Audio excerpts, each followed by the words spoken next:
สวัสดีค่ะชวนทำขนมนมเนยง่ายๆกับ Easy Food บายชยาค่ะคลิปนี้มาชวนทำเค้กส้มค่ะ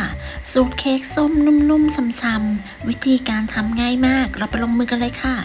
เนื้อเค้กสูตรนี้จะเป็นสูตรชิฟฟ่อนดังนั้นเราจะมาแยกไข่ก่อน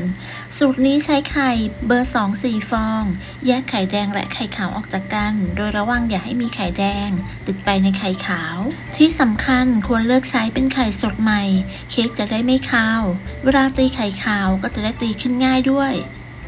แยกไข่เสร็จแล้วเรามาทำส่วนผสมของไข่แดงกันต่อใส่น้ำตาลทรายและเกลือลงไปในไข่แดง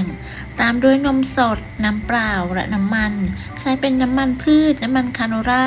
หรือน้ำมันรำข้าวก็ได้จากนั้นจะใช้กลิ่นส้มใส่ลงไปจะใส่สีส้มหรือไม่ใส่ก็ได้แล้วก็คนส่วนผสมให้เข้ากันคนส่วนผสมจนเข้ากันดีต่อไปเราก็จะใส่แป้งเค้กและผงฟูร่อนแป้งเค้กและผงฟูลงไปในส่วนผสมใช้แป้งเค้กยี่ห้อไหนก็ได้ในคลิปจะใช้แป้งพัดโบกแล้วก็คนส่วนผสมให้เข้ากันด้วยความเร็วคนให้เข้ากันจนเข้ากันดีแล้วเราก็จะพักส่วนนี้ไว้ก่อนต่อไปเราก็มาตีไข่ขาว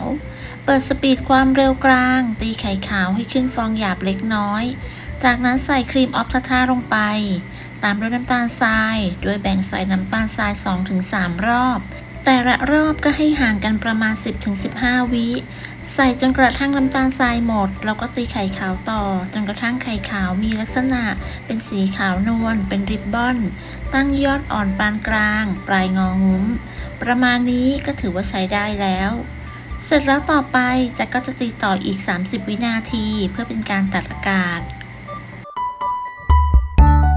ต่อไปให้เรานำไข่ขาวที่ตีได้นี้มาผสมกับส่วนผสมของไข่แดงโดยตักแบ่งมาใส่3 ครั้งแล้วก็คนตะร่อมให้เข้ากันจะใช้ไม้พายหรือว่าใช้ตะกร้อมือคนตะร่อมก็ได้ที่สำคัญคือต้องทำด้วยความเบามือและต้องทำด้วยความเร็ว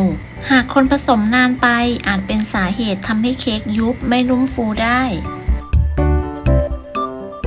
คนตะล่อมจนเข้ากันดีแล้วเราก็จะมาใส่ถาดใช้เป็นถาด 10x10x1.5 นิ้วทาเนยหรือน้ำมันที่ก้นถาดวางกระดาษรองอบลงไปเทส่วนผสมลงไปได้ทั้งหมดจากนั้นเกลี่ยส่วนผสมให้ทั่วถาดแล้วก็เคาะเบาๆเพื่อไล่อากาศก่อนนำเข้าอบด้วยหากไม่อยากใส่ถาดจะนำไปใส่พิมพ์เค้กแบบวงกลมก็สามารถใส่ได้ขนาด 2-3 ปอนด์เคาะเบาๆเพื่อไล่อากาศเสร็จแล้วก็นำเข้าอบได้เลยอบที่อุณหภูมิ160 องศาใช้ไฟบนล่างไม่เปิดพัดลมใช้เวลาอยู่ที่ประมาณ25 นาทีหากใช้พิมพ์วงกลม 2-3 ปอนด์ก็จะใช้เวลาอยู่ที่ประมาณ 30-35 นาทีเมื่อครบเวลาก็นำเค้กออกจากเตาเช็คสุกด้วยการใช้นิ้วสัมผัสจิ้มลงไปถ้าเค้กเด้งกลับมาก็คือสุกแล้วนำเค้กออกจากเตากระแทกพิมพ์เบาๆเพื่อให้เค้กเซ็ตตัวเสร็จแล้วก็พักไว้ให้เย็นต่อไปมาทำซอสส้มกันใส่น้ำส้มเข้มข้นลงไปในน้ำเปล่าตามด้วยน้ำตาลทรายและแป้งกวนไส้สูตรนี้จะใช้เป็นเนยเค็มก็เลยไม่ใส่เกลือแล้วนะคะถ้าเพื่อนๆใช้เนยจืดก็ใส่เกลือลงไปเล็กน้อยค่ะคนส่วนผสมให้เข้ากันจนแป้งละลายจากนั้นก็เปิดไฟจะใช้ไฟอ่อนค่ะแล้วก็ตั้งไฟไปเรื่อยๆคนจนกระทั่งส่วนผสมข้นเดือดเบาๆมีลักษณะเป็นริ้วตะกร้อแบบนี้ก็ปิดไฟได้เลยเสร็จแล้วก็ใส่เนยลงไปคนไปเรื่อยๆจนกระทั่งเนยละลายเมื่อเนยละลายหมดแล้วก็ยกออกมาพักไว้ให้อุ่นเราจะราดเค้กตอนที่ซอสส้มยังอุ่นๆนะคะก่อนที่จะไปราดเค้กเราก็นำเค้กออกจากพิมพ์ก่อนกลับด้านเค้กยกถาดออกแล้วก็ดึงกระดาษรองอบออกตัดขอบออกทั้ง4ด้านโดยตัดออกเพียงเล็กน้อย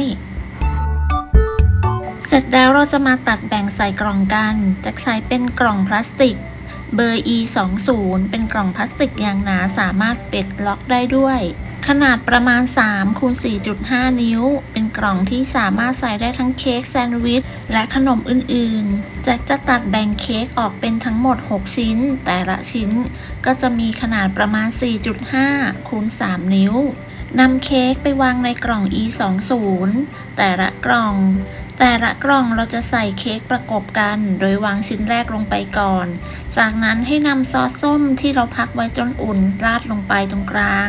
แล้วก็เกลี่ยให้ทั่ว เมื่อเกลี่ยจนทั่วดีก็นำเค้กอีกชิ้นหนึ่งมาวางโปะด้านบน แล้วก็ราดด้วยซอสส้มด้านบนอีกรอบนึงค่ะ เกลี่ยให้ทั่ว ก่อนจะปิดกล่องให้เราพักไว้ให้เย็นก่อนนะคะแล้วก็นำไปแช่เย็นประมาณ 30 นาทีก็เป็นอันเสร็จเรียบร้อยแล้วค่ะ เค้กชิฟฟ่อนรสส้มสูตรนี้เนื้อเค้กนุ่มมาก ราดด้วยซอสส้มเปรี้ยวอมหวานก็อร่อยเข้ากันมากๆเลย ยิ่งแช่เย็นก็ยิ่งอร่อยค่ะ ขอบคุณสำหรับการติดตามรับชมคลิปนี้นะคะ ถ้าเพื่อนๆชอบก็ลองทำดู ได้ผลยังไงก็มาคอมเมนต์คุยกันค่ะ คลิปหน้าจะเป็นอะไรอย่าลืมกดติดตามกันไว้นะคะสำหรับคลิปนี้ต้องไปก่อน สวัสดีค่ะ